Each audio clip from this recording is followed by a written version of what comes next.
Atribuir intenciones o escuchar inquietudes. Este es el quinto video de la serie La escucha efectiva y empática. Comencemos analizando el siguiente diálogo. Un proveedor y un cliente conversan. El cliente le dice: ¿puedo llamarlo la próxima semana para continuar la conversación? Muy bien, me parece buena idea. El proveedor puede escuchar que el cliente está interesado en nuestra propuesta.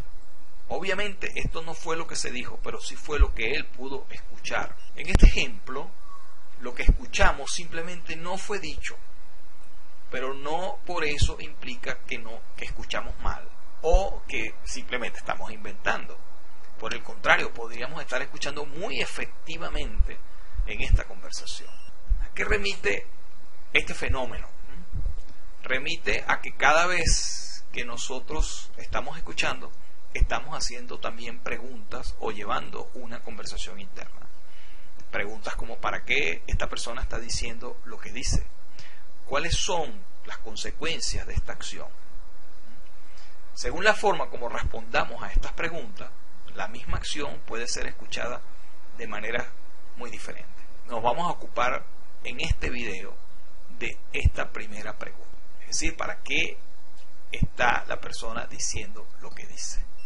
Tradicionalmente nos hacemos la pregunta ¿para qué? Se efectúa una acción bajo el supuesto de que tras de ella hay lo que podríamos llamar una intención o una racionalidad. Suponemos que normalmente encontraremos la intención tras la acción que ejecuta una persona. En otras palabras, podemos mirar esta disociación, esta diferencia. Sostenemos que la acción y el sujeto que ejecuta la acción están separados en la visión tradicional que tenemos. Y las acciones aparecen como respuesta a un motivo o a una intención fija y permanente. Este supuesto es uno de los cimientos de la tradición racionalista. Recordemos que una acción es considerada racional si corresponde a las intenciones conscientes que nos hemos fijado para ejecutarla. Vamos a profundizar en este tema.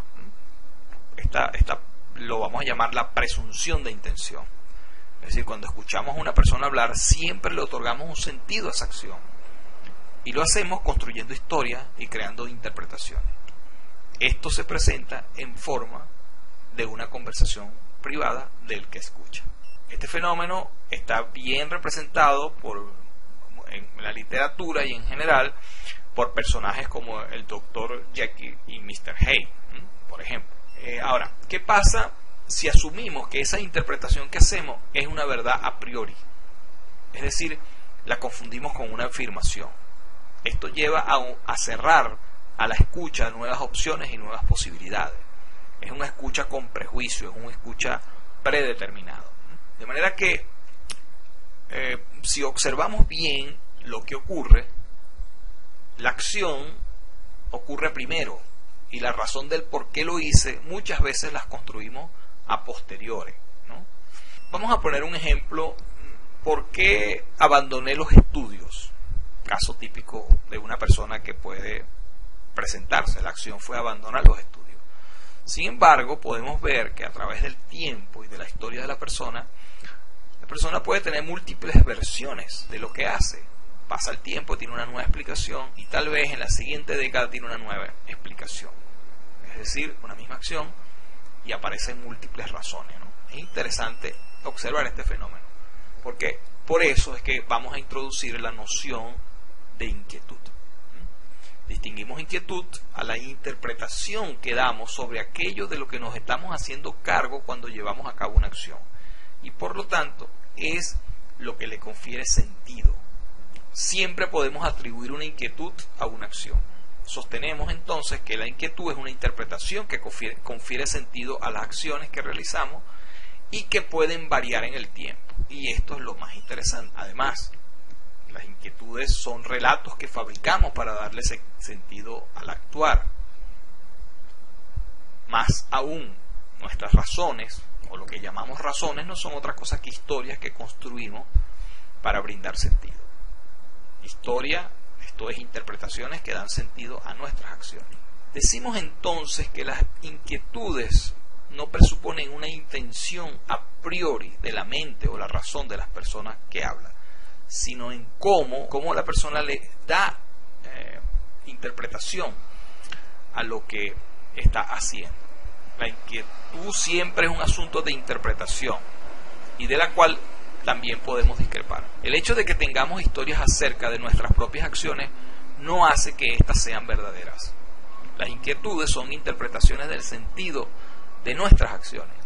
Son historias que son capaces de conferir sentido en cuanto responden a la pregunta de por qué estoy haciendo aquello que estoy haciendo. De manera que las inquietudes son distintas a las intenciones, puesto que ellas no residen solo en el que habla, sino también en el que escucha. Nadie es dueño de las inquietudes. Nadie tiene la autoridad final para dar la inquietud verdadera o la intención verdadera. Ni nosotros cuando hablamos y hacemos sentido, ni tampoco el terapeuta cuando ofrece una interpretación acerca de una acción acometida. Cada uno tiene derecho a sus propias interpretaciones, a sus propias historias sobre sus acciones y sobre las de los demás. Cuando escuchamos, por tanto, escuchamos las inquietudes de las personas, escuchamos el por qué las personas realizan las acciones que realizan. Siempre estamos construyendo una explicación en esta pregunta del por qué.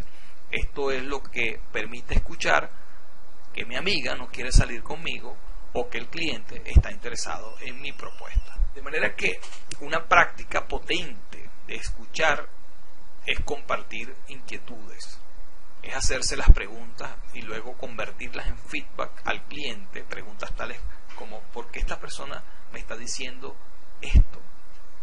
¿De qué se está haciendo cargo cuando habla? ¿Qué busca? ¿Qué quiere lograr?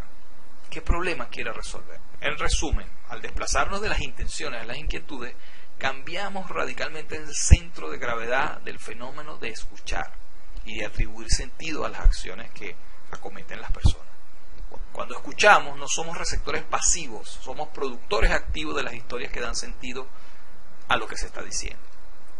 Quienes saben escuchar son buenos constructores de narrativa y buenos productores de historias para interpretar y enriquecer lo que se está escuchando.